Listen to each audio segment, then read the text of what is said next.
my uncle. It's, you know, a lot of cabins and stuff. But every year we used to take like a 2.5-car ride out there, and it was, you know, it was pre-iPad, pre-iPhone, pre-cellular phone, pre-mobile phone. And you guys are, some of you have kids, or you know, can relate to going on long journeys with people that have a little ADD, attention deficit, like kids, to some degree. It's not always fun, you know, and it's something that, you know, is something we bear. So we used to go up there in a car that looked like this, and that's who we were, you know. So on the weekends we would go up there to our summer home.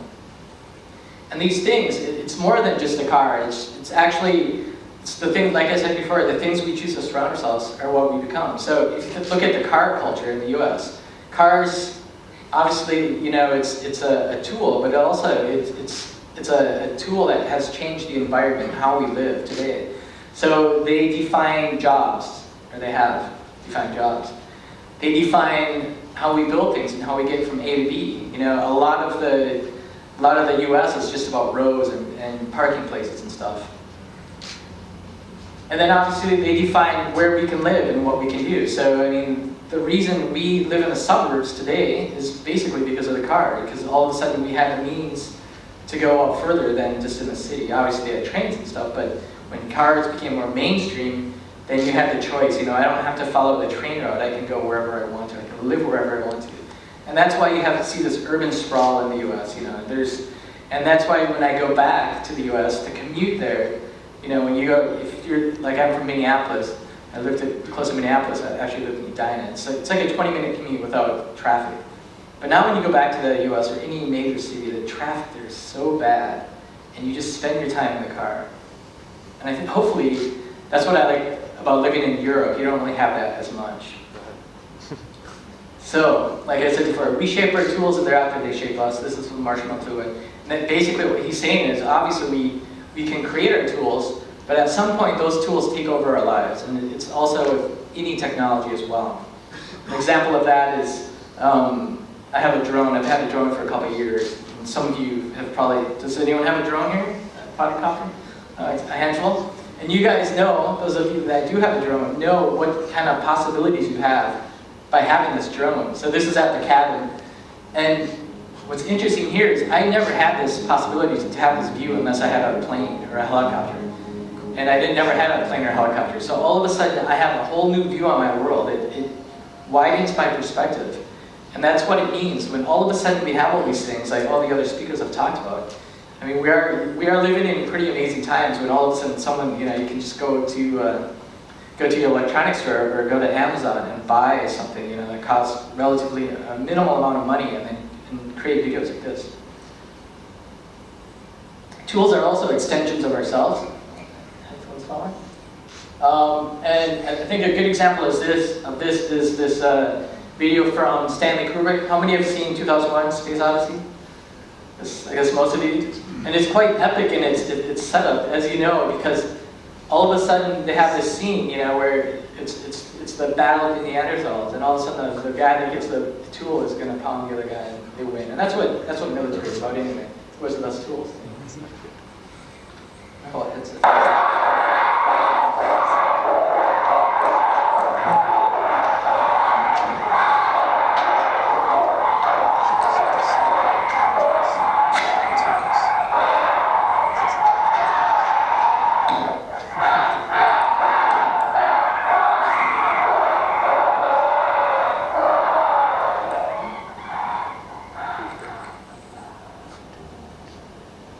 So this segue, like, you know, you got the bone, it's like the most primitive, it's the beginning of the tools, and then it segues to the spaceship.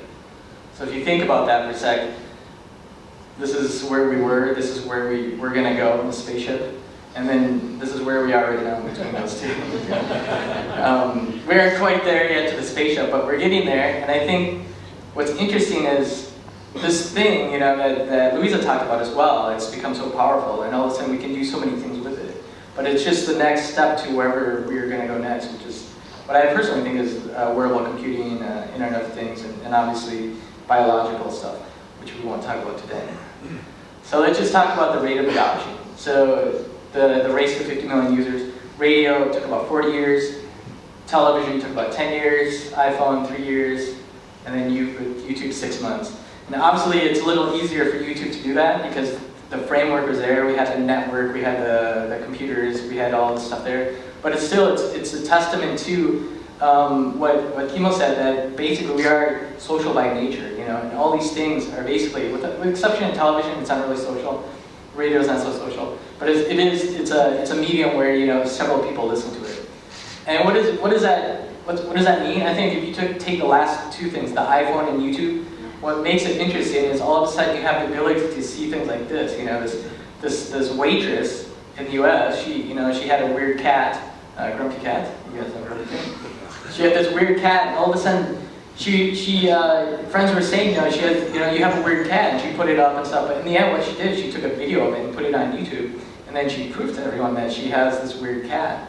And all of a sudden, we can do things like that. All of a sudden, those of you who are marketing or branding or agencies or whatever, this is what you're competing against. You're not competing against the next washing powder. You're competing against the next weird brand differentiation, which is Grumpy Cat.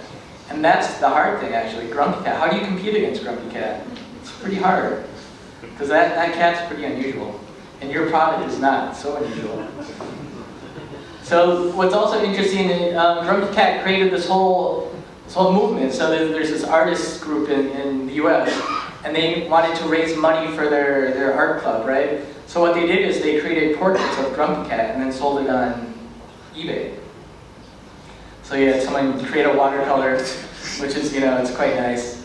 Sold it for like $255. It's pretty good. I think the watercolor is quite nice. You had this. She didn't even know who Grumpy Cat was when she created the carpet, but obviously, if you're sitting there building a carpet, you're going to become interested in Grumpy Cat. So she found out, and then she sold this as well for like $152. And this is my all-time favorite. This is Sir Drumsalot, the stained glass. And I think the stained glass is, I personally would love it. You could see it. I mean, we've talked about, you know, where things are heading. But can't you see in a building like this in the future, the people that grow up with this are going to create windows, Grumpy Cat, and you know, Charlie with my finger and stuff, instead of this religious stuff. So 1,000, that's a steal, I think. You know, for one-off piece of stained glass, that's a pretty good steal. But what this means is basically we have to focus on what people's attention are, not their time. So when I talk to media companies, a lot of time my really narrow view of media companies are you just have people there figuring out, okay, we have this Excel table and we have to plug in these times where people are going to watch stuff. But I think you have to shift from managing people's time to managing people's attention. What are people really interested in? And a good example of this is earnings in the last 2 years. If you look at Gwyneth Paltrow, you probably read this online. She made $30 million in the last 2 years, which is, you know, quite nice. But if you look at Grumpy Cat, he made $100 million, you know, in the last 2 years. You know, Grumpy Cat has become the new Hello Kitty, if you may will. So you can imagine the waitress that owns Grumpy Cat has quit her job, and now she just manages Grumpy Cat. This is in response to what Louisa was saying. I think this morning, if you remember, I was just thinking, a lot of it does gel. I agree with that and it resonates with me because I'm a designer, interaction designer as well. And I do believe people first and then technology second. And that's something that Google is not so well known for. You know, they're engineers by definition.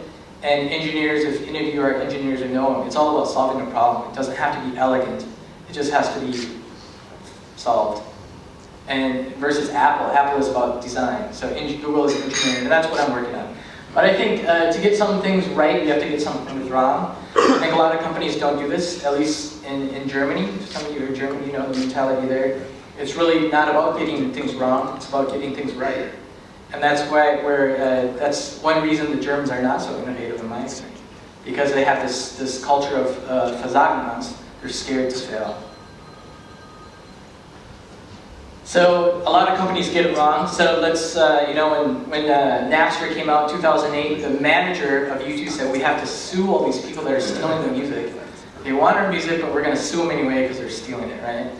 And then you probably know this chart. All of a sudden, Apple, you know, they work with YouTube and they release it to everybody. But everybody doesn't want to listen to YouTube now in 2014. So they have to create a tool to remove it. So I think you do have to get some things wrong to get some things right, and vice versa. I think that's really important. So a little bit about cars, because I was supposed to talk about cars as well. Clay Shirky. I was at South by once in 2000 and spoke with Clay Shirky on a panel.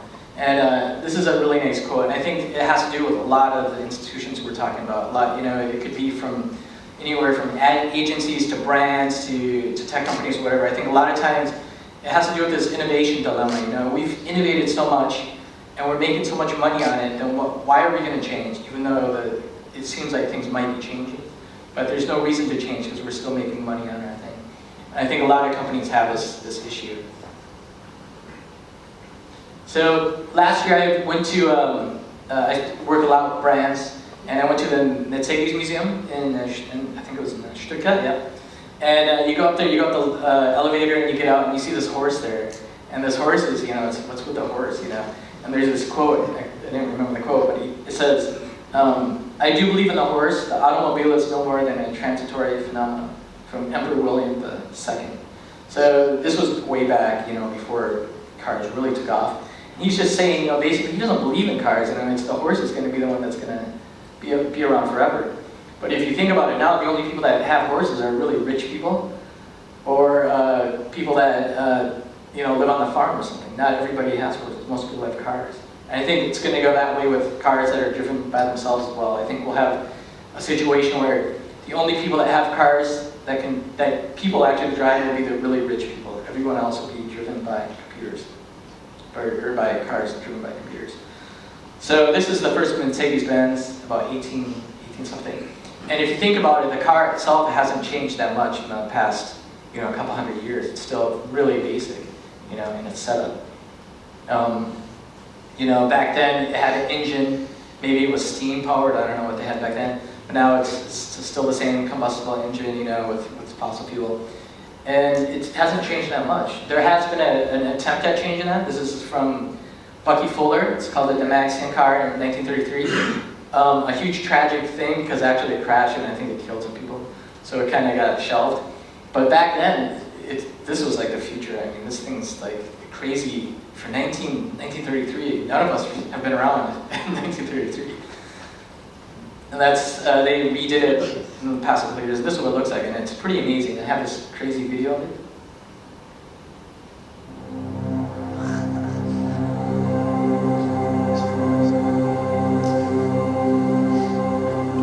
I mean, look at the cars in comparison. Nothing is from space.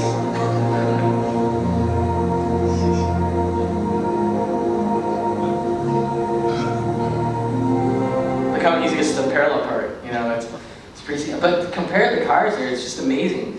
I think my point here is to show this is I think sometimes industries need an outside view, an outside perspective, someone actually doing things that are more innovative, because we do, like that quote said with Clay Shirky, we get stuck in doing what we always do, and we don't want to change because that's what we know we've been doing.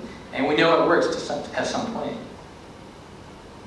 So this is where a lot of us, big companies, this is what how we tend to do things. You have an action, and then you expect an outcome. But I think a lot of the great companies today is they focus on something different. This is where you tend to focus. And that is, it's the late Steve Jobs, Larry Page, Natalie Massenet from Net-a-Porter, Angela Aaron, she was at Burberry here, now she's at Apple, and then Elon Musk. If you think of all these leaders, I think they have a different quality. It's not so much about efficiency and and just doing something. It's more, it goes further than that. So here, these guys, they start with these two things in the beginning. It's about the beliefs, the reason why. And that's something also Andy's talked about as well. Andy, he said the what and the what, right? For me, it's not the what and the what. For me, it's the why and the what. Why should people believe in what you're doing? And when you think about companies today, it's so easy to create things. Everything becomes almost a zero-sum game. If you look at, a good example is, there's a company in Germany called Rocky Internet. Does anyone know who that is? Rocky Internet? So all they do, they're actually clients of ours, so I can't diss them too much. But all they do is they take an existing model and they scale it, which is okay, but in the end, it's the same thing. So basically, what they should focus on is, because we're really good at scaling things, is their branding. the reason why should I choose their product versus Airbnb, their product versus Amazon, or their product versus whatever. Because branding is what sets it apart, it's the belief. And then the behavior, I mean, Kimo's talked about this, everybody's talking about this as well, you know, focus on the user first, and that's something we believe at Google as well. It's not, obviously at Google, since we're engineer driven, it is the tech, but actually it's the reason why too, you know, it's not just solving problems, it's actually, what does the user get out of it? And I think that's the hard thing for a lot of companies. So there's a few companies, you know, like this is a mission statement. Mission statements are the reason why, the purpose. I was talking to the CMO, or one of the founders of the CM, you know, and it's like, why do people start companies? There's a reason there, and then when you start a company, you have to make it present, you have to make people feel it. And branding, if we talk about branding, it's not just for the consumer, it's also for the investors. So if you have a really great brand, it's easier to get more money or to sell more shares or whatever. But more importantly, branding is for the people that work there or that potentially want to work there. And if you can't get that, then you're kind of done. So mission statements are really important in my opinion, and it's what sets really great companies apart from other companies. So this one is from Elon Musk from Tesla, and this is also a Buckminster-Fuller kind of guy. The guy started PayPal Mafia, ex-PayPal Mafia guy, and had lots of money and said, okay, I'm going to take X amount and create cars, you know, a car company. Total outside view on the whole industry.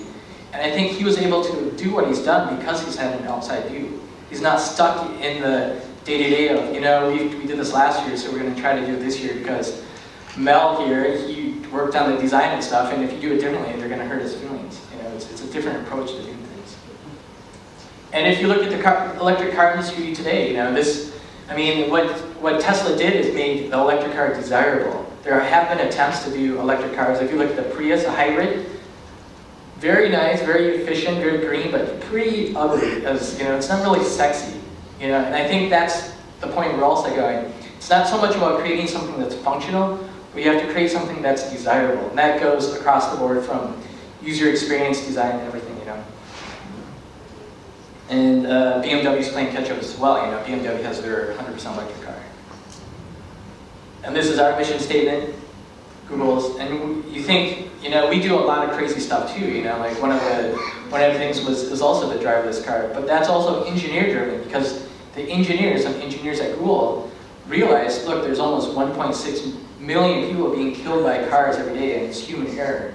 You know, and I think when everything is set up right, cars can, you know, if it's set up right, then actually computers are better pilots. You know, why do you think planes are driven by computers? It's because they don't get fatigued. There's no human error. Obviously, you need the human judgment there. I don't think we're going to be replaced by robots like a lot of people do think. But there's some things that machines do better than us, and that's just a fact. So if we look at the autonomous car, now everybody's shown. I do believe that Google was the catalyst to kickstart this whole autonomous vehicle thing. Obviously, there was the challenge in the desert and stuff, but Google was the main company that really pushed it forward. But now you have companies like Nissan doing it, like Audi and VW. So all these legacy companies are jumping on board too, and they actually build they know the industry better than we do, and that's why we're just building like prototypes, and then we'll probably hand it off to companies like this to actually, implement. And Ford. But I'm showing this because this is from 1982, and I grew up on Knight Rider. This is Hasselhoff. He's huge in Germany, which I find kind of embarrassing, but that's how it is.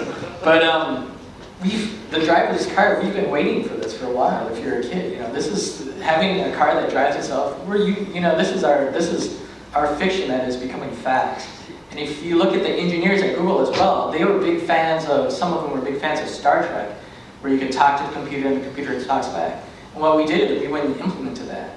So I think there's a lot of margin for looking at fiction from yesterday and making it a reality today. Because that's one thing computers can't do. They have no imagination. They have no creative asset to create these things. They have no creative abilities. And I think it'll be a long time before we are replaced within these skill sets: imagination, dreaming, creativity. The most fundamental truths. This is what Elon Musk did with Tesla, also with SpaceX. He's also, he's throwing rockets up into the space, and he's not like a rocket scientist. He just did it. But it's the idea of starting with the basic first principles, and don't worry about the analogy. Don't worry about what we did yesterday. We still have to attain to today because we have to start from scratch.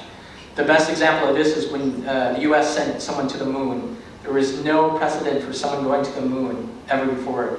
So they had to start from scratch, they had no idea. And, I guess it did work out. Some people believe it didn't, but I tend to believe it did. This is huge, team diversity. And I don't mean just the female to male ratio, which Germany has a huge problem with anyway. I'm talking about, skipping ahead. I'm talking about a few different things. Experience. I think a lot of times in teams, you get management that has they have a lot of experience, but not so much experience with Snapchat or something. It depends what your goal is, of course.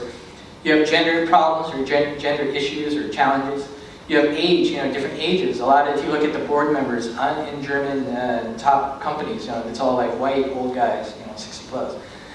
Points of view, and that's more important than probably some of this other stuff, because if you have these three things, then you're going to have different points of view. And I think that's what sets companies, really interesting companies, apart from other companies that are not so interesting, is they have different points of view, and they're able to take these points of view and consolidate them and create something better than the sum of the parts. And then the last thing is complacency. This idea of, this is something also, it's my point of view in Germany, is we have a very, very high standard of living, and maybe the Netherlands is like that too, I don't know. But the problem there is when it comes to innovation or doing something different, why should I do something different? Why should I change my job? I get my 30 hours or 30 days of holiday a year. I only work from 9 to 4, or whatever it might be. There's no reason for change. But that complacency will actually be the downfall of your company. And that's why if you look at Google and what we do, we do some pretty crazy stuff like the car thing, and then we actually did like a drone delivery type thing, and like the balloons, sending balloons up for Wi-Fi. And you think, why do we do those things? It's because we're interested in the next thing, We're interested in seeing, we know that maybe we won't be around for the next 50 years.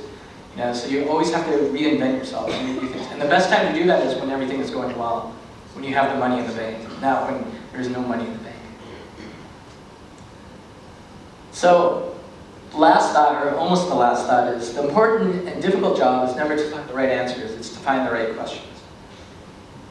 And I think that's really key. I think a lot of times, when we get older, I have 2 kids, they're 6 and 8, but I think they aren't old enough yet, but like in the 4th grade, at some point, you guys, were in the 4th grade, and at some point, the reason your parents made you not study German or French or do something else is because you had to get good grades, right? It wasn't so much about learning, it was about maintaining that grade point average so you can get a good job. And at that point, you also stopped questioning things. And I think when you stop questioning things, then you stop evolving them. I think the questions are more important. I think it's okay to not have the answers. It sounds weird coming from someone that works at Google, but I think that's really key. I think one thing you find with people, or young people, and actually kids, is they question the world a lot. And as a parent, you always have to give answers. But at some point, if you stop questioning, then you stop becoming curious about things, and that's when you stop evolving. This is actually the last thought. So, if you live the questions, life will move you into the answers. And I think that's key. I think what helps a lot is, as humans, we always want answers. So if you have questions, just write those questions down somewhere in a notebook and keep your questions there. Then you have them there, and you don't have them always in your head thinking, what's keeping you up at night. But I think that's key, to just follow the questions and you'll get to the answers. And this last video is from last summer at the cabin with the drone. It's kind of shaky. I don't know if I have the gimbal on it. But you get the point there is, all of a sudden, we're going to have all these toys, all these things, that we have at our disposal. And unless we really use them and try to just play with them a bit, then you can never really understand them and what your capacity is. as people. Thank you.